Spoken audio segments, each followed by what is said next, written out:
చేస్తున్నాం. మొదటి వాక్యము, యెహోవా నా కాపరి, నాకు లేమి కలగదు అనగా దీన్ని ఏమంటారంటే మెస్సయా కీర్తన అంటారు. దీన్ని ఏమంటారంటే మెస్సయా కీర్తన. మెస్సయా అంటే అర్థం తెలుసా? క్రీస్తు. క్రీస్తు అంటే అభిషక్తుడు. ఇశ్రాయేలు ప్రజల్లో ఒక ఆలోచన ఉంది. అదేంటంటే క్రీస్తు ఎల్లకాలం ఉంటాడు, మెస్సయా ఎల్లకాలం ఉంటాడు, అభిషక్తుడు ఎల్లకాలం ఉంటాడు. కనుక ఆయన ఒక రోజుకు వచ్చి వెళ్ళిపోయేవాడు కాదు, ఒక సీజన్కి వచ్చి వెళ్ళిపోయేవాడు కాదు. దేవుడు ఎల్లకాలం మాతో ఉంటాడు. క్రీస్తు వచ్చినప్పుడు మాకు అన్ని విషయాలు తెలియజేస్తాడు. ఆయన నిత్యము మాతో ఉంటాడు. ఆమేన్. కనుక ఈ కీర్తన అంతర్గతంగా మెస్సయా గురించి, అభిషక్తుని గురించి, క్రీస్తుని గురించి తెలియచేసేటువంటి కీర్తన. ఆమేన్. హల్లెలూయా. కనుక ఇక్కడ రాయబడినటువంటి 6 వచనాల్లో నీకు మెస్సయా కనిపిస్తాడు, క్రీస్తు కనిపిస్తాడు, కానీ దావీదు జీవితం కనిపిస్తుంది. అదేవిధంగా అంతర్గతంగా లోపల క్రీస్తుని గురించి, యేసయ్యను గురించి రాయబడినటువంటి కీర్తన ఇది. కనుక ఒకవైపు దావీదును మనం మనసులో పెట్టుకోవాలి, ఒకవైపు యేసయ్యను మనసులో పెట్టుకోవాలి. యేసయ్య ఈ లోకానికి వచ్చినప్పుడు నాకేంటి కొరువు లేదు, ఎందుకంటే నేను నా తండ్రి ఏకమై ఉన్నాము. ఆమేన్. హల్లెలూయా. కనుక యెహోవా నా కాపరి, దేవుడే తండ్రే నా కాపరి, నాకు అన్ని ఆయన చూసుకుంటాడు.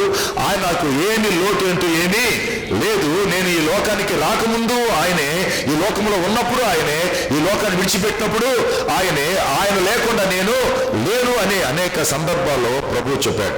ప్రియమైన దేవుని బిడ్డలారా, అది మనసులో పెట్టుకోవాలి. మనసులో పెట్టుకొని మనము ఈ కీర్తన అనుభవిస్తూ, ఆలోచన చేస్తూ, పరిశుద్ధాత్మ దేవుని యొక్క స్వరం వింటూ ముందుకు సాగిపోవాలి.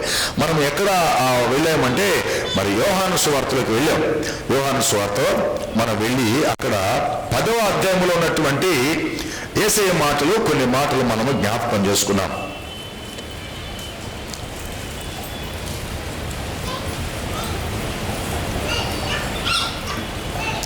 వాక్యం కదా, దొంగతనమును, హత్యను, నాశనమును చేయుటకు వచ్చును గాని మరి దీనికి రాడు. ఆ గొర్రెలకు జీవము కలుగుటకును, అది సమృద్ధిగా కలుగుటకును నేను వచ్చితినని మీతో నిశ్చయముగా చెప్తున్నాను. నేను గొర్రెలకు మంచి కాపరిని, మంచి కాపరి గొర్రెల కొరకు తన ప్రాణము పెట్టును. యెహోవా నా కాపరి. ఈయనేమంటాడు? నేనే కాపరి. ఆ కాపరి ఎవరో కాదు, నేనే గొర్రెలకు మంచి కాపరిని. కనుక దేవునికి ఒక టైటిల్, ఒక బిరుదు ఉంది. అదేంటంటే ఆయన కాపరి. ఎలాంటి కాపరి అంటే మంచి కాపరి. మంచి కాపరి తన గొర్రెల కొరకు ప్రాణము పెడతాడు. ఎందుకంటే జీవము సమృద్ధిగా కావాలి. జీవము సమృద్ధిగా గొర్రెలకు అనుగ్రహించుటకు ఆయన ఈ లోకములకు వచ్చి తన ప్రాణాన్ని పెట్టడానికి వచ్చాడు. ఆయన ప్రాణము పెట్టినప్పుడు ఆ గొర్రెలకు జీవము సమృద్ధిగా కలుగుతుంది. కనుక జీవము సమృద్ధిగా కలిగినప్పుడు ఏమవుతుంది? మరణము దరికి చేరదు. జీవం ఉన్నప్పుడు మరణం ఉండదు, మరణం ఉంటే జీవం ఉండదు. కనుక గొర్రెలకు జీవము ఉండాలి. అనగా ఆ మరణములో ఉన్నటువంటి గొర్రెలకు జీవం ఉండాలి. ఆ జీవము సమృద్ధిగా ఉండాలి. ఎవర్ లాస్టింగ్ లైఫ్ అనగా ఆ జీవానికి అంతం ఉండదు. అది సమృద్ధి అయిన జీవము, అనగా తక్కువ అంటూ ఏమీ లేదు. ఎప్పుడైతే ప్రాణం పెడతానో, నేను ఎప్పుడైతే చనిపోయి తిరిగి లేస్తానో, అప్పుడు ఆ జీవము వారికి సమృద్ధిగా కలుగుతుంది. ఆ గొర్రెలకు జీవము సమృద్ధిగా కలుగుతుంది. కనుక సమృద్ధి జీవము నా ద్వారానే, అనగా కాపరి ద్వారానే, అనగా యేసుక్రీస్తు ప్రభు ద్వారానే సమృద్ధి జీవము మనకు అనుగ్రహించబడుతుంది. గట్టిగా మంచండి. హల్లెలూయా. గట్టిగా. నేను గొర్రెలకు మంచి కాపరిని, తండ్రి నన్ను ఎలాగో ఎరుగునో, నేను తండ్రిని ఎలాగో ఎరుగుదునో, అలాగే నేనును నా గొర్రెలను ఎరుగుదును. ప్రతి ఒక్కరిని, అనగా ఆయనందు విశ్వాసం ఉంచిన ప్రతి ఒక్కరిని దేవుడు దృష్టించుచున్నాడు. దేవుడు ఎరిగి ఉన్నాడు. మన గురించి టాప్ టు బాటం ఆయనకు తెలుసు, A to Z ఆయనకు తెలుసు, అన్ని తెలుసు మన గురించి. కనుక నేను ఎలాగా నా తండ్రి నన్ను ఎరుగున్నాడో, నేను నా తండ్రిని ఎలాగ ఎరుగున్నానో, అలాగే నా గొర్రెలు నేను ఎరిగి ఉన్నాను. వారి గురించి నాకు బాగా తెలుసు. వాళ్ళు ఏ స్థితిలో ఉన్నారో, ఏ స్థితికి రావాలో నాకు తెలుసు. ఏ స్థితిలో వాళ్ళు ఉండాలని నేను కోరుకుంటున్నానో నాకు తెలుసు. కనుక ఆ గొర్రెలు సమృద్ధిగా జీవము కలిగి ఉండాలని కోరుకుంటున్నాను. నా గొర్రెలు నన్ను ఎరుగును, మరియు గొర్రెల కొరకు నా ప్రాణము పెట్టుచున్నాను. ఇది గొప్ప ఆశీర్వాదకరమైనటువంటి వాక్యం. దేవుడే మన కొరకు లోకానికి వచ్చి ప్రాణం పెడుతున్నాడంటే ఎంత గొప్ప ప్రేమ మన మీద ఆయనకి, ఎంత గొప్ప ప్రేమ మన కొరకు ఆయన చూపిస్తున్నాడు. పరిశుద్ధాత్మ దేవుడు మాట్లాడను గాక ఆమేన్. ఎంత గొప్ప ప్రేమ అంటే దేవుడు ఈ లోకం సృష్టించాడు అనే కాదు. నేను మళ్ళీ చెబుతున్నా. ఒక ఆయన వచ్చాడు, నీవు దేవుడు ప్రేమ కలిగిన వాడని ఎలా చెప్పుతున్నావు, ఎలా చెప్పగలవు? How can you define that God is love? How can you say that? ఎట్లా దేవుడు ప్రేమ గలవాడని ఎలా చెప్పగలవు? ఆయన హిమాలయ పర్వతం మీద తపస్సు చేసుకుని వచ్చాడు. 50 సంవత్సరాలు అక్కడే ఉన్నాడు. ఆ తర్వాత వచ్చి పెళ్లి చేసుకున్నాడు, 3 పిల్లలు పుట్టారు. ఆయన ఎన్నో విషయాలు చెప్పాడు. అయ్యా, నువ్వు హిమాలయ పర్వతాలకు పోయి దేవుని గురించి చాలా ప్రార్థన చేసి తపస్సు చేసి వచ్చావు. ఇంతకు ఏం తెలుసుకున్నావు దేవుడు ఎవరు అని? What is God? సో ఇన్ని సంవత్సరాలు అక్కడికి వెళ్ళి ఏకాగ్రతలో నువ్వు దేవుని భగవంతుని ప్రార్థన చేసావు కదా, మరి ఆయన ఎవరు, ఆయన ఏమై ఉన్నాడు అని అడిగితే చెప్పలేకపోయాడు. దేవుడు గొప్పవాడండి, దేవుడు శక్తి గలవాడండి, దేవుడు అది ఇది ఏం చెప్తాను. నిజమేనాయా? దేవుడు బైబిల్ చెప్తుంది దేవుడు ప్రేమ స్వరూపి అని బైబిల్ చెప్తుంది.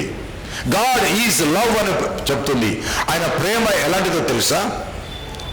బైబిల్ చెప్తుంది దేవుడు మొట్టమొదటిగా మట్టి తీసుకుని ఒక మనిషిని చేసి, ఆ మనిషి పక్కటముకుని తీసి ఒక స్త్రీని చేసి వారిని ఆస్వాదించినట్టుగా దేవుని యొక్క వాక్యం చెబుతుంది. ఆ ఇద్దరు మనుషులకు ఇంత పెద్ద ప్రపంచం అవసరమా? ఇన్ని నదులు అవసరమా? ఇంత పెద్ద సముద్రం అవసరమా? ఇంత పెద్ద భూమి అవసరమా? ఇంత సృష్టి అవసరమా? ఇన్ని నక్షత్రాలు, ఇన్ని చంద్రులు, ఇన్ని సూర్యులు, ఇన్ని పాలపంతులు, ఇంత గెలాక్సీ అవసరమా? ఆ ఇద్దరు కోసం ఇంత సృష్టి అవసరమా? ఓ, ఎంత గొప్ప దేవుడు, ఇద్దరు కోసం ఇన్ని సృష్టించాడు, ప్రేమ గల దేవుడు అంటావా? ఏమోనండి. ఇంకా దేవుడు ప్రేమని ఎలా చెప్పగలవు చెప్పండి. అయితే దేవుడు ప్రేమ గలవాడు ఎలా చెప్పగలవు? ఆయన ఆలోచించడం మొదలుపెట్టాడు. దేవుని ప్రేమను ఎలా చెప్పాలి? బైబిల్ ఇంకో మాట చెప్తుందండి. దేవుడు తన స్వరూపములో మానవుని సృష్టించాడు, నరుని సృష్టించాడు. ఆయన స్వరూపములో మానవుడు ఉండడానికి ఆయన ఇష్టపడ్డాడు. ఎంత ప్రేమ గలవాడు తెలుసా? నాకు పిల్లలు పుడితే వారు నా రూపంలో ఉంటారని కోరుకుంటాను, కానీ కోతి రూపంలోనూ, సింహం రూపంలో, పాము రూపంలో అని కోరుకుంటానా? పులి చాలా బాగుంది, నా కొడుకు పులిలాగా ఉండాలని పుట్టాలని అనుకుంటామా? అలా అనుకోం కదా. నాకు పిల్లలు పుడితే ఎలా ఉండాలి, నీకు పిల్లలు పుడితే ఎలా ఉండాలి, ఇలా ఉండాలి. ఎవరికైనా అదే కదా ఆశ. మరి దేవుడు తన పిల్లలు పుట్టించాడు. ఎలా పుట్టించాడంటే తనలాగే పుట్టించాడు. కోతిలాగో, ఏనుగులాగో, ఓ సింహంలాగో, జిరాఫీలాగో పుట్టించలేదు కదా. ఎంత ప్రేమ గలవాడైనా. ఆయన ఆలోచిస్తూ ఉన్నాడు, ఇతనేదో నాకు క్లాస్ పీకుతున్నట్టున్నాడు అని చెప్పి అనుకునే అర్థమైపోయింది. పెద్ద ఆయన కదా, నాకంటే పెద్దోడు. అప్పటికే ఆయనకి 60-70 సంవత్సరాలు ఉన్నాయి. నాకెంత తిప్పి తిప్పి కొడితే 30 కూడా లేవు. అప్పుడు ఆయనతో నేను మాట్లాడుతూ ఉన్నా. చూసారా, ఇంకా దేవుడు ఏం ప్రేమ గలవాడో తెలుసా? మనం ఇంకనూ పాపులమైందిగా క్రీస్తు మన కొరకు ఈ లోకానికి వచ్చి మన కొరకు ఆయన చనిపోయి శిలువలో రక్తం కార్చి చనిపోయి తిరిగి లేచాడు. ఇది ఒక దేవుని యొక్క ప్రేమకు ఇది ప్రతిరూపం. ఆమేన్, హల్లెలూయా. దేవుడు మన కోసం ఈ లోకానికి రావడమే దేవుని ప్రేమ. గట్టిగా చదువుపరచండి. హల్లెలూయా, హల్లెలూయా, హల్లెలూయా. ఆయన శిలువలో మన కొరకు ప్రాణం పెట్టడమే దాని ప్రేమ. ఆ ప్రేమకు సమానంగా ఈ సృష్టిలో ఏది సమానం కాదు. అది నదులే కావని, అది సూర్యుడే కానీ, అది చంద్రుడే కానీ, నక్షత్రాలు కానీ, ఈ గెలాక్సీలు కానీ, పాలపంతులు కానీ ఏది కూడా యేసు యొక్క రక్త ధారకు అనగా శిలువ శ్రమలకు అనగా శిలువైన ప్రాణం పెట్టడానికి సమానముగా ఏది లేదు. ఆయన ప్రేమను మనం శిలువలోనే చూడగలము. ఆయన శిలువలోనే దేవుని యొక్క ప్రేమ ఎంత గొప్పది. ఒకవేళ నువ్వు అడిగావనుకోండి, దేవా నన్ను ఎంతగా ప్రేమించావు అంటే అప్పుడు చెప్తాడు శిలువలో, ఇదిగో నా ప్రాణమంతా దారపోసాను. ఎవరి కోసం? నీ కోసం. ఎట్లాగా? నువ్వు ఇంకా పాపులమై ఉండగా, ఇంకా మనము శత్రులమై ఉండగా, ఇంకా మనము భక్తిహీనులమై ఉండగా, మీరు చదివితే అర్థమవుతుంది రోమాపత్రిక మరి 5వ అధ్యాయం మీరు చదివితే మనకు పూర్తిగా అర్థమవుతుంది. మనం ఇంకా పాపులమై ఉండగా, శత్రులమై ఉండగా, భక్తిహీనులమై ఉండగా ఆయన మన కొరకు ఈ లోకానికి వచ్చి తన ప్రాణాన్ని పెట్టాడు.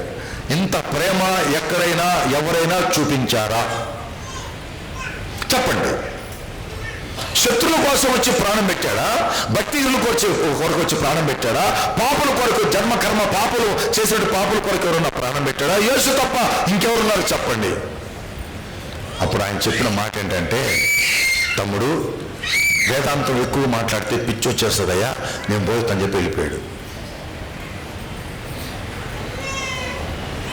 నువ్వు ఎక్కడికెక్కడికో పోయి ప్రార్థన చేయాల్సిన అవసరం. దేవుడు ఏంటి? బైబిల్లో నీకు దొరుకుతాడు.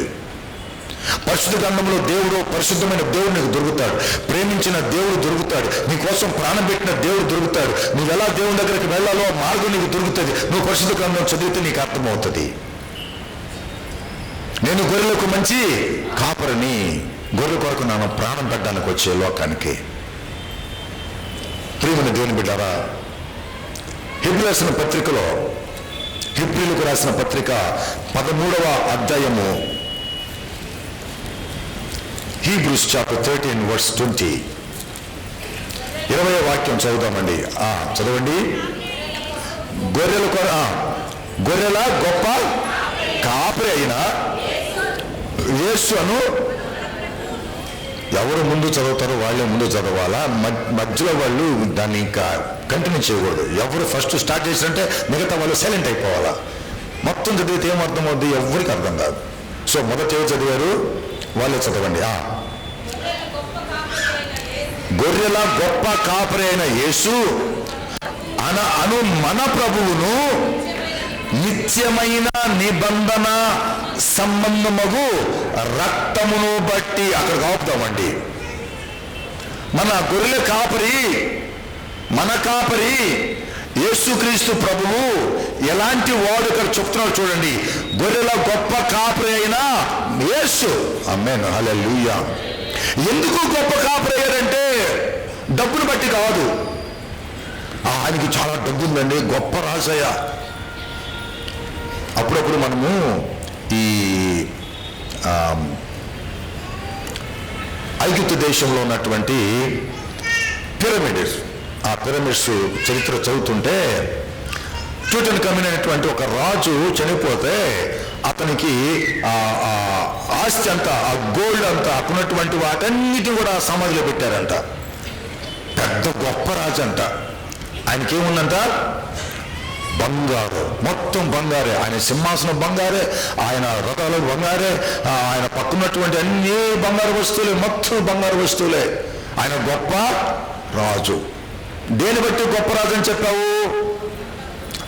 ఆయన దగ్గర ఉన్న బంగారాన్ని బట్టి గొప్ప రాజు అని చెప్పావు. చూసారా, ఆ దినాలలో సిరియన్స్ చాలా గొప్ప రాజులంట. కారణం ఏంటంటే వారి దగ్గర గొప్ప సైన్యం. వాళ్ళకి ఏమంటారంటే ఎయిర్ ఫోర్సు, నేవీ, ఆర్మీ, కాల్బలం. వాళ్ళకి కాల్బలం జాస్తి అంట. ఎంతమంది అంటే చెప్పలేని లక్షల మంది కాల్బలం అసిరియన్స్ అంటే. వాళ్ళలో ఉన్న వాళ్ళు ఎలాంటి అంటే 2 చేతులతో బాణాలు వేస్తారంట. ఇట్టేస్తారు. మనం ఒక చాంతి వేస్తాం, మీరు తీసుకుని మళ్ళీ పెట్టి మళ్ళీ వేస్తాం. వాళ్ళట్టు కాదు, ఏ దొరుకుతా వేసేయటమే. చూసారా, అందుకు అసిరియా అంటే వాళ్ళ భయం. చాలా గొప్ప రాజులు. కారణం ఏంటి? వాళ్ళ దగ్గర యుద్ధంలో కాల్బలము చాలా పటిష్టంగా ఉన్నాయన్నమాట.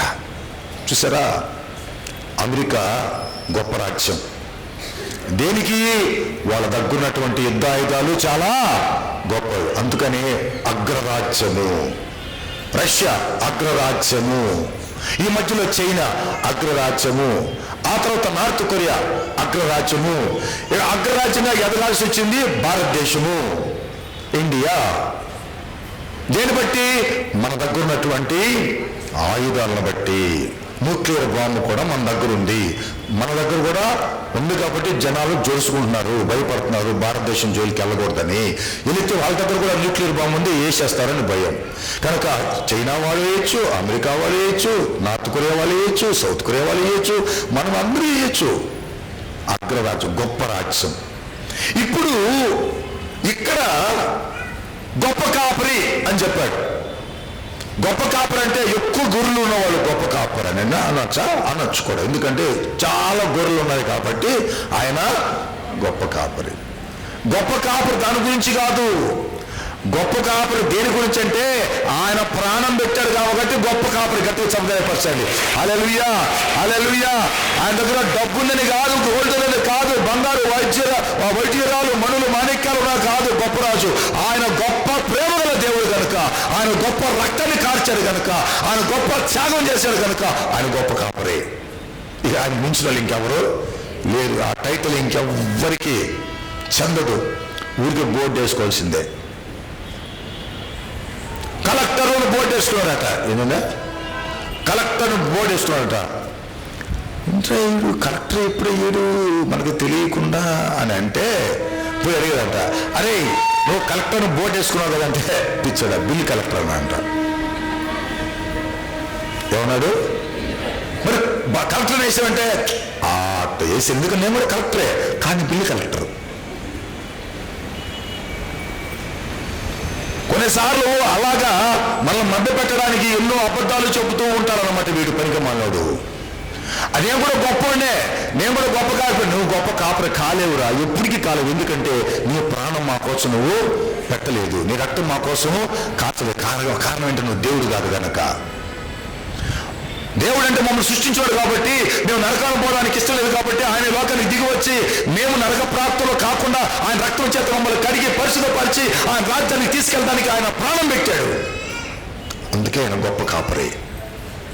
ఆ గొప్ప కాపరట యేసు అను మన ప్రభువును నిత్యమైన నిబంధన సంబంధము రక్తమును బట్టి. ఏమండి, ఆ రక్తం ఏంటంట? నిత్యమైన నిబంధన రక్తము. అనగా ఈ మెస్సయ్య, ఈ అభిషక్తుడు క్రీస్తు నిత్యముగా ఉండేవాడు. నిత్యముగా ఉండుటకు ఆయన రక్తమును శిలువ మీద కార్చి, ఈ రక్తము నిత్యమైన నిబంధన రక్తము. ఈ నిబంధన రక్తము నిత్యము నిలిచి ఉంటుంది. గట్టిగా చదవబరచండి. Hallelujah, hallelujah, hallelujah. Glory, glory, glory, glory. పరిశుద్ధాత్ముడు మాట్లాడను గాక. The covenant, the testament is everlasting covenant. ఇది నిత్యము, ఫరెవర్, నిత్యము నిలిచేటువంటి రక్తము. ఈ రక్త సంబంధమైన నిబంధన. ఎవరైతే ఆయన మందులోనికి వెళతారో, అనగా ఎవరైతే ఆయన రక్త సంబంధంలోకి వెళ్తారో, అనగా ఎవరైతే ఆయన రక్తంలో విశ్వసిస్తారో, ఎవరైతే ఆయన నిత్య నిబంధనలోనికి నిబంధన జనులుగా వెళ్ళిపోతారో వాళ్ళతో ఆయన రక్తము ద్వారా నిత్య నిబంధన చేసేశాడు. యు ఆర్ మై షీప్, మీరు నా గొర్రెలు. నీకు నాకు మధ్య నేను నా గొర్రెలని చెప్పడానికి కారణం ఏంటంటే నేను నిత్య నిబంధన రక్తాన్ని నీ కోసము కార్చా కనుక ఒకసారి ఒక రోజుకి ఒక సీజన్కి ఉండడానికి కాదు నేను రక్తం కార్చింది. ఫర్ ఎవర్, ఫర్ ఎవర్, నిత్యము మీరు నాకుండాలని నేను మీకుండాలని మనిద్దరము కూడా నిత్యము జీవించాలని ఈ నిత్య నిబంధన, నేను నిత్య నిబంధన రక్తము నేను శిలువ మీద కార్చాను. ఆమేన్, హల్లెలూయా. ఇప్పుడు నేను ఆయన గొర్రెను. ఆమేన్. యెహోవా నా కాపరి, యేసయ్య నా కాపరి. ఎందుకో తెలుసా? ఆ నిత్యమైన నిబంధనలో మేమిద్దరము కూడా ఒకరికొకరు నిత్యమైన నిబంధనలో ఒకరికొకరు కలిగి ఉన్నాం గనక యేసు నా కాపరి అని చెప్పడానికి నాకు ఎలాంటి అనుమానము లేదు. ఎందుకంటే నేను ఆయన నిత్య నిబంధనలో విశ్వాసము అనగా నిత్య రక్తంలో విశ్వాసము, ఆయన కార్చిన రక్తంలో నేను విశ్వసించాను కాబట్టి నేను ఆయనతో నిత్య నిబంధన చేయబడ్డాను. ఆమేన్. నేను కాదు చేసింది, ఎవరు చేశారు నా కొరకు? యేసయ్య చేశాడు. కనుక నువ్వు చెప్పాల్సిన మాట, నేను చెప్పవలసిన మాట అంటే, అరే నువ్వు తెలియదురా, ఆయన నా కోసము నిత్య నిబంధన చేసేసాడు. నిత్య నిబంధన రక్తము నా కొరకు కార్చాడు. అది నిత్యము నిలిచేటువంటి నిత్య నిబంధన రక్తము. అందులో నుంచి నువ్వు కాదు కదా, నీ తాత ముత్తాతలు కూడా ఏం చేయలేరురా. నన్ను అందులోంచి బయటికి లాగాలని నువ్వు చూసావా? అది కుదరదురా.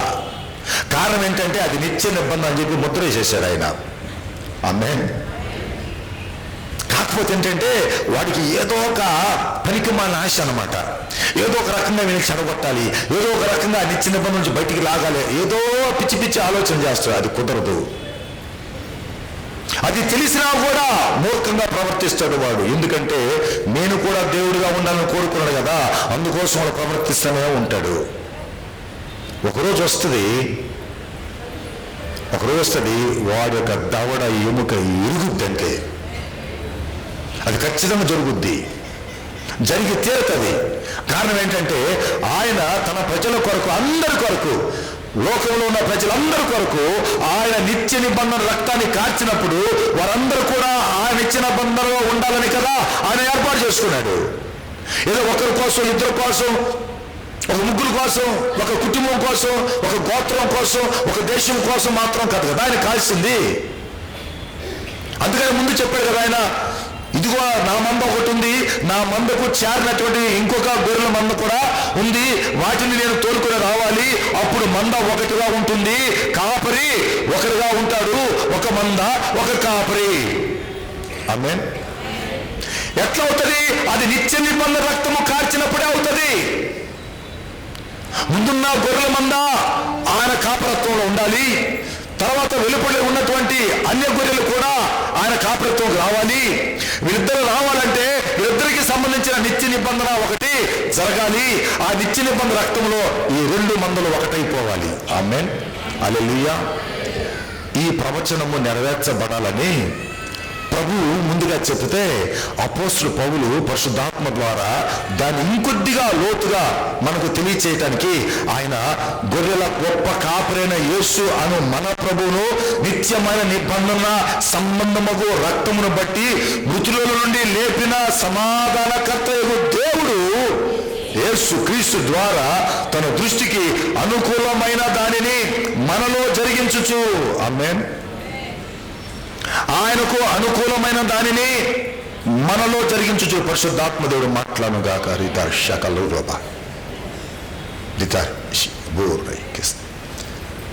అద్భుతమైనటువంటి మర్మం ఏంటంటే నీకు నాకు తెలియకుండా పరిశుద్ధాత్మ దేవుడు మనలో కార్యము చేయడానికి ఆయన నిబంధన రక్తము అవసరం. That you don't know what is going inside of our heart. The Spirit of God leads, the Spirit of God talks, the Spirit of God instills. అన్ని విషయాలు ఆయనకు సంబంధించిన విషయాలు మనలో పెడతారట. ఆమేన్. అది నీకు నాకు ఎవ్వరికి తెలియదు. ఎవరికి తెలియనటువంటి అనుభవాలు దేవుడు మనలో పెట్టడానికి ఆయన నిత్య నిబంధన రక్తాన్ని మన కొరకు కార్చాడు. అది చెప్తాడు ఆయన. యేసు క్రీస్తు తన దృష్టికి అనుకూలమైన దానిని మనలో జరిగించుచు. ఎవరి దృష్టికంట?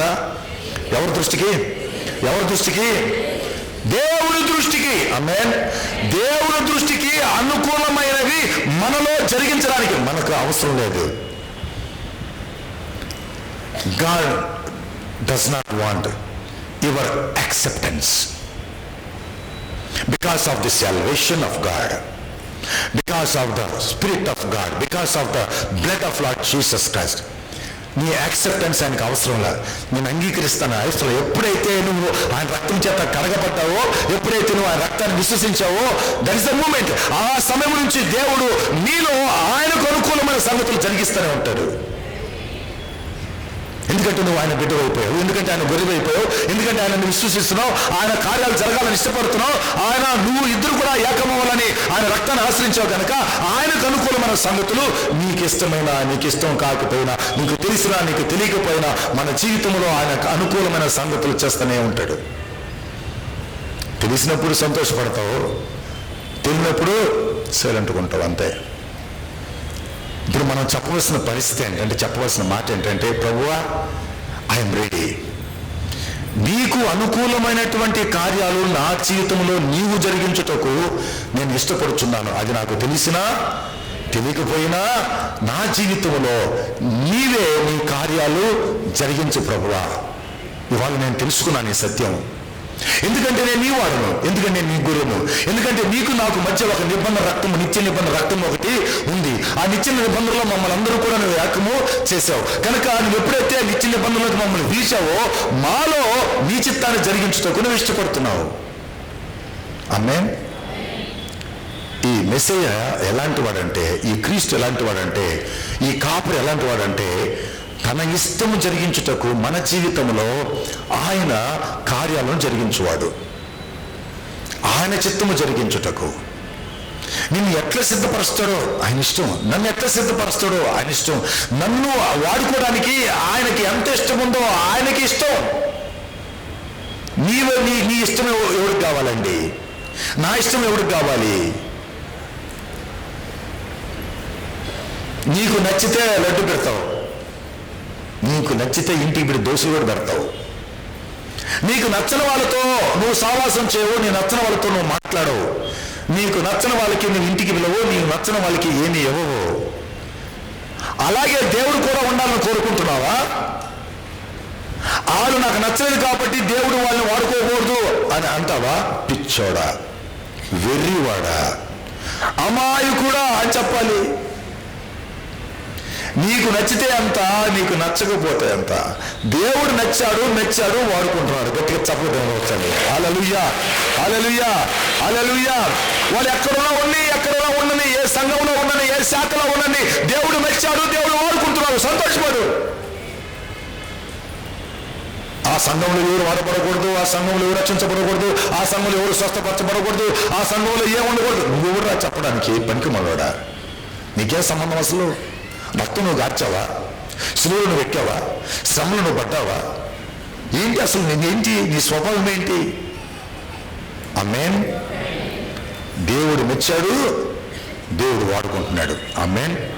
దానికి మనం సంతోషపడాలి. ప్రభువా ఇంకా అనేక మంది లేపు ప్రభువా, అనేక మందిని వాడుకో ప్రభువా, అనేక మంది నీకు పాటలు పాడాలి, అనేక మంది వాక్యం చెప్పాలి, అనేక మంది స్వస్థ ప్రార్థన చేయాలి, అనేక మంది రక్షించబడాలి ప్రభు. దానికోసం ఎవరిని వాడుకుంటావో, ఎవరిని మెచ్చుకుంటావో, ఎవరిని లేపలేతావో లేపో, మేము చూసి సంతోషించాలి. ఆమేన్. ప్రియమైన దేవుని బిడ్డలారా, దేవుని యొక్క కృప వలన మనలో ఆయన జరిగించుచున్న ప్రతి కార్యాన్ని బట్టి దేవునికి స్తోత్రాలు చెప్పాలి మనం. ఆమేన్. ఒక్కొక్కరిలో మనందరిలో ప్రతి విశ్వాసలో దేవుడు జరిగించుచున్న కార్యాలను బట్టి దేవునికి స్తోత్రములు చెప్పాలి. ఆయన కార్యాలు చేసే దేవుడు కానీ కార్యాలు ఆపే దేవుడు కాదు. మనం అనుకోవడం మన బుద్ధి తక్కువ. ఆయన కార్యాలు ఆగిపోయాయి అని చెప్పడం మన బుద్ధి తక్కువ. ఆయన మనిషిని సృష్టించిన తర్వాత ఆ మనిషికి ఒక గుండె పెట్టాడు. గుండె, ఆ గుండె కొట్టుకుంటుందా లేదా? కొట్టుకుంటుంది. ఆయన పెట్టిన గుండె ఎప్పటికీ కొట్టుకుంటూ ఉంటే ఆయన కార్యాలు ఆగిపోయినాయా? ఆగిపోలేదు కదా. అన్ని అలాగే జరుగుతుంది కదా. ఆయన సృష్టించిన సృష్టి, ఆయన సృష్టించినటువంటి సూర్యుడు, ఆయన సృష్టించిన చంద్రుడు, ఆయన సృష్టించినటువంటి నక్షత్రాలు, ఆయన సృష్టించినటువంటి జంతువులు, ఆయన సృష్టించినటువంటి ప్రాణవాయువు, ఆయన సృష్టించిన సకలము ఆయన చెప్పినట్లుగా ఆయన కార్యం నెరవేరుస్తున్నప్పుడు నువ్వేంటయ్యా పిచ్చోడ్లాగా ఆయన కార్యాలు ఆగిపోయినని చెప్తావు? అవి కూడా ఆగిపోవాలి కదా. అది ఆగిపోయినప్పుడు ఇది కూడా ఎందుకు ఆగిపోతాయి? ఇది మాత్రం ఆగిపోవాలనా? అప్పుడు అవి కూడా ఆగిపోతే చస్తావు. నీ గుండె ఆగిపోతే తప్పుకొని చస్తావు.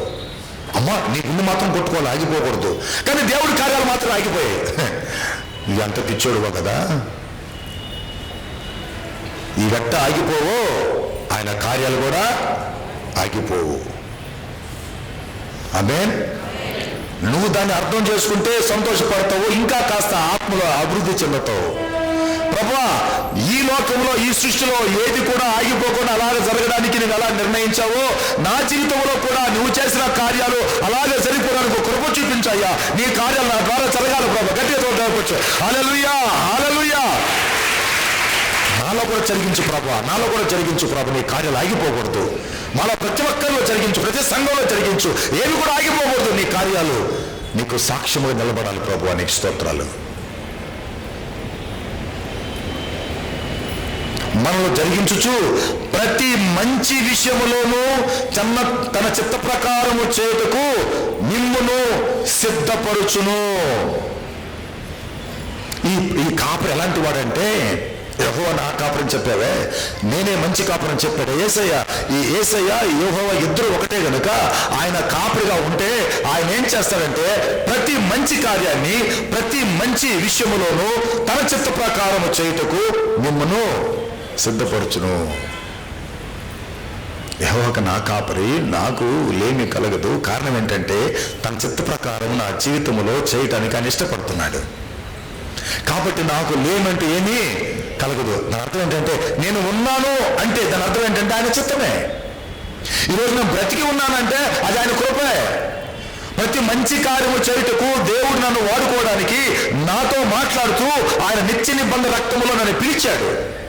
ఈరోజు నేను నా కాపరి ఎవరో నాకు తెలుసు.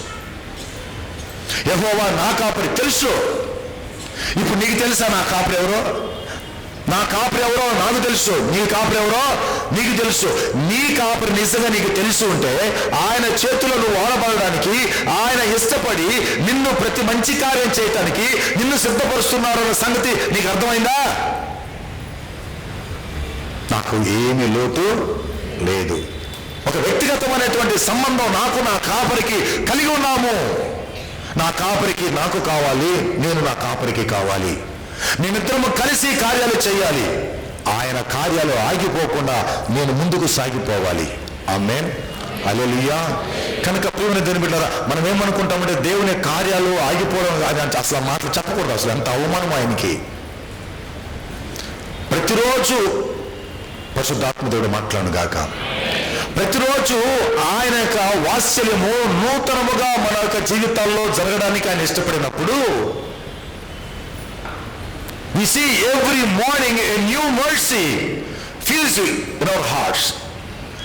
ప్రతి ఉదయము ఆయన నూతనమైనటువంటి ఆశీర్వాదాలు, నూతనమైన కృప, నూతనమైన వాత్సల్యము మన ఎడల ఆయన కలిగి ఉన్నాడంటే కార్యాలు నూతన పరచపరుచున్నాయి. ఈ ఊరికే చదువుకుంటే సరిపోద్దండి. ఆయన కార్యములు ప్రతిరోజు నూతన పరచబడుచున్నాయి. నా జీవితంలో, నీ జీవితంలో, మనందరి జీవితంలో ఆయన కార్యాలు నూతన పరచబడుచున్నాయి. ప్రతి ఉదయమున ఆయన నూతన కార్యముల కృప మనల్ని ఎదుర్కొంటుంది. ఇంకా నూతన కార్యాలు వద్దంటే ఎలాగా? పాతవాడితోనే మనము ఫిక్స్ అయిపోతామా? ఇంకెందుకండి? మనకు తెలియకుండానే మన రక్తంలో కొన్ని కణాలు చచ్చిపోతుంటాయి, కొన్ని కణాలు పుడుతూ ఉంటాయి. అనగా పాతవి పోతుంటాయి, కొత్త వస్తుంటాయి. కనుకనే మనం బతుకున్నాం.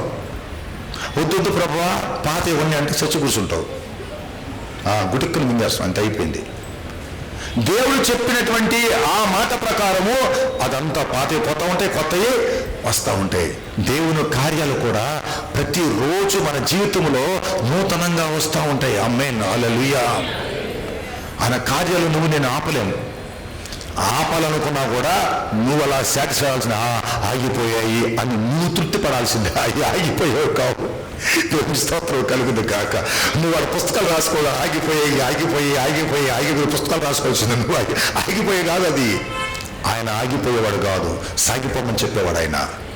ఆమేన్. మోషే ఆగిపోవద్దు, సాగిపో. సముద్రం సాగిపోవయ్యా. ఆకలి సాగిపో, దాహం సాగిపో. నువ్వు ఆగిపోవద్దు, నీ ప్రయాణము ఆగిపోకూడదు. నువ్వు నీ ప్రయాణము సాగించాల్సిందే. ఆమేన్. ఆయన కార్యాలు ఆగిపో, మనం సాగిపోతూ ఉండాల్సిందే. ఆమేన్.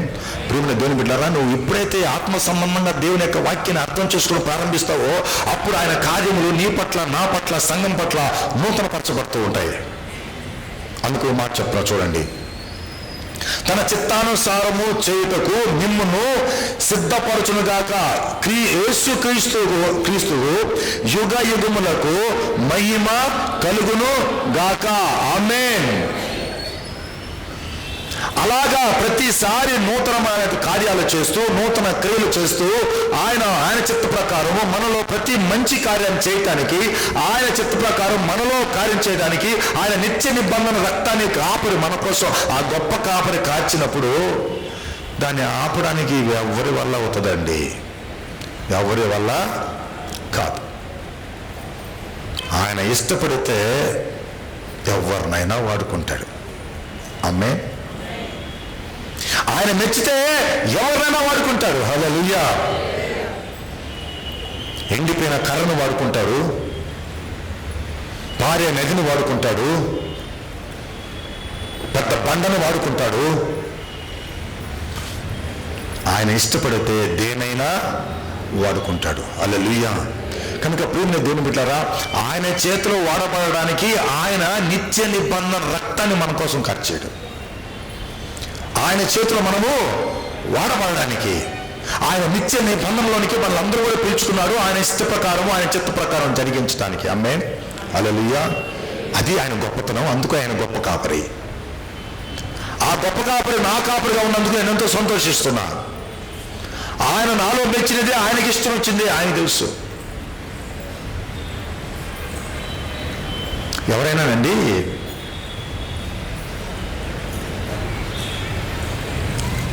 ఎవరైతే ఏ దిశలో, ఏ దశలో, ఏ విధానంలో వాళ్ళకి మెచ్చుతారో మనకు తెలియదు. నీకు నచ్చినట్టుగా నాకు నచ్చాలనుకుంటే కుదరదు. నీకు ఏ వాటంలో అది నచ్చిందో నీకు నచ్చుతుంది. ఫర్ ఎగ్జాంపుల్, నెల్లూరులో చాలా హోటల్స్ ఉన్నాయి. చాలా వెజిటేరియన్ హోటల్స్ ఉన్నాయి, కొన్ని నాన్ వెజిటేరియన్ హోటల్స్ ఉన్నాయి. కొంతమందికి సెలబ్రేషన్ హోటల్ నచ్చితే ఇంకొకరికి అదేంటది రియాజ్ హోటల్ వస్తుంది. కొంతమందికి ఇంకొక హోటల్ వస్తుంది, కొంతమందికి ఇంకో హోటల్ వస్తుంది. నీకు నచ్చిందే నచ్చాలని రూలేమీ లేదు. ఎవరి దృష్టిలో ఏదో బాగుంది, అబ్బా అక్కడికి పోయినండి పచ్చడి ఉండిందండి, అసలు ఆ పచ్చడిలో ఆ నెయ్యి కొద్దిగా బుట్లు అట్టేసుకుంటే అబ్బాబ్బా ఏం బాగుందండి అడవాడు కదా. ఈ హోటల్ చూడట్టుందా బిర్యానీ సూపర్, అసలు ఎలా ఉడికి ఎవరు నచ్చింది వాళ్ళకి. కనుక ఒక్కనిలో దేవుడు చూసేటువంటి ఆయన దృష్టి వేరే, నీవు చూసేటువంటి దృష్టి వేరే. అయ్యా నేను నెత్తున్నాయా, నాకు మాటలు సరిగా రావా, నేను నెత్తును చోట్ల. అసలు నేను చిన్నప్పటి నుంచి కూడా నేను బాగా మాట్లాడిన స్వామి నేను వదిలి నిన్ను వదలను, నేను నేను వదలను. మా అన్నవాడు నా పెద్దవాడు వాడిని అడుగు, నాకు తెలీదా, నీ అన్న తెలుసు, నువ్వు తెలుసు, నువ్వు నత్తుడు అని కూడా తెలుసు, కానీ నాకు నువ్వు నచ్చావు, నేను నిన్ను మెచ్చా. అయ్యా చెప్పకేం కానీ నేను ఒకరిని మర్డర్ చేసి వచ్చేసాను అయ్యా, నాకు తెలుసు, నేను నరహంతుకున్నాయా, నాకు నువ్వు నచ్చావురా. నేను మర్డర్ చేసినా కూడా నీకు నచ్చానా? నచ్చావురా నాకు. నేను పారిపోయి వచ్చా పిరికి పందని, నచ్చావు నాకు నువ్వు, నీ పిరికితో నచ్చింది నాకు. ఏది చెప్పినా వదిలిపెట్టట్లా దేవుడు. ఏనండి మోషి నచ్చాడంట ఆయనకి. నువ్వు నేను అందరూ పెద్ద బలవంతులమా, అందరూ పెద్ద పరిశుద్ధులమా, అందరూ పెద్ద నీతిమంతులమా? ప్రభువు నచ్చితే నేనెవరయ్యా అడ్డుకోవడానికి, నువ్వెవరు అడ్డుకోవడానికి? ఆమేన్. పరిశుద్ధుడు దేవుని స్తోత్రం కలుగును గాక. ఆయన గొప్ప కాపరి, అందుకే ఆయన గొప్ప కాపరి. అందుకే ఎవరికి నచ్చినా నచ్చకపోయినా ఆయన నచ్చేసావు నువ్వు. ఆమేన్. ఎవరు నచ్చినా నచ్చకపోయినా ఆయనకి నేను నచ్చేసా. అందరూ నచ్చేశారు ఆయనకి. ఆయన దృష్టిలో అందరూ నచ్చేశారు. ఇక ఆయన చేతుల నుంచి ఎవ్వరూ పెరుక్కోలేరు. ఆమేన్. ఎందుకంటే నువ్వు నేను ఆయనకు నచ్చేసాం కాబట్టి ఆయన రక్తములో పరిశుద్ధ పరిచయ బిడ్డలుగా చేసుకుని ఆయన ముద్దు పెట్టుకున్నాడు మనల్ని. ఆమేన్. హల్లెలూయా. ఆయన ప్రేమలో నుంచి మనల్ని ఎవరు ఒక ఎడబాపలేరు అంటాడు అపోస్తలుడైన పౌలు. దేవునికి స్తోత్రం కలుగును గాక. పేతురు అంటాడు, ఒక వాక్యం చదువుకుని మనం ముగించేద్దాం. పేతురు అంటాడు, మొదటి పత్రిక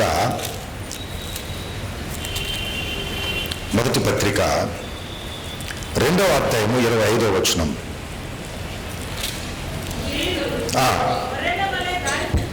మీరు గొర్రెల వలె దారి తప్పిపోతిరి గాని ఇప్పుడు మీ ఆత్మల కాపరియు అధ్యక్షుడునైన ఆయన వైపునకు మళ్ళీ ఉన్నారు. ఒకసారి మనం తప్పిపోతేనే ఉన్నాము. ఎందుకంటే మనం గొర్రెలము, ఎట్ల పోవాలో ఎలా నడవాలో తెలియదు. అయినా ఈరోజు ఏం చేసావంటే నీవు ఆయన యొద్దకు మరలేవు గనుక ఆయన ఎలాంటి వాడంటే అధ్యక్షుడు, ఆత్మల కాపరి. ఈ గొర్రెలకు, ఈ ఆత్మలకు ఆయన కాపరి. ఆత్మల కాపరి అంటే అర్థం ఏంటండి? అంటే ప్రొటెక్షన్. ఇదనుకో ఆత్మ, దీనికి కాపరి. ఈ ఆత్మను కాచుతూ ఉన్నాడనమాట, కాపాడుతూ ఉన్నాడనమాట, ఈ ఆత్మను జాగ్రత్త చేస్తూ ఉన్నాడనమాట. ఆత్మలన్నిటికీ ఆయన కాపరి. ఇన్ని ఆత్మలు, అన్ని ఆత్మలు కాపరి.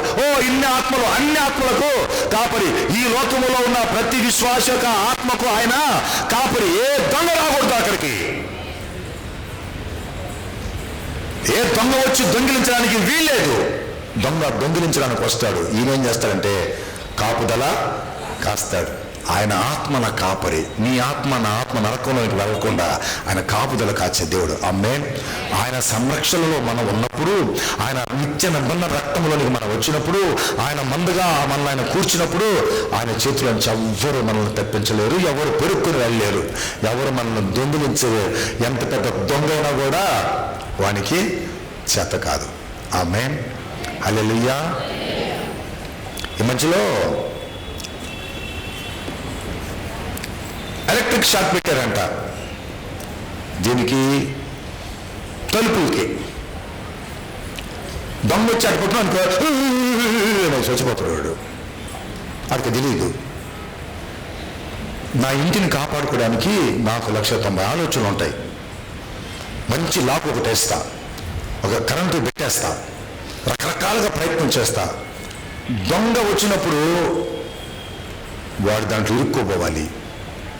ప్రభు కూడా నా బిడ్డలను నేను కాపాడుకోవాలని రకరకాలుగా ఆయన కంచి వేసి కాపాడుతున్నాడు. దొంగ వచ్చి చేపెట్టనుకో వేసిపోతున్నాడు.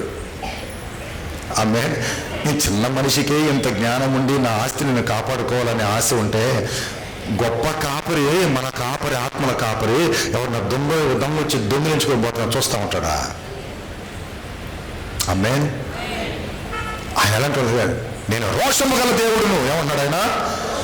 నా రోషము గల దేవుడును. నా జోలికి ఎవరిని వచ్చారు? నా బిడ్డల జోలికి ఎవరిని వచ్చారా? నా గొర్రెల జోలికి ఎవరు వచ్చారా?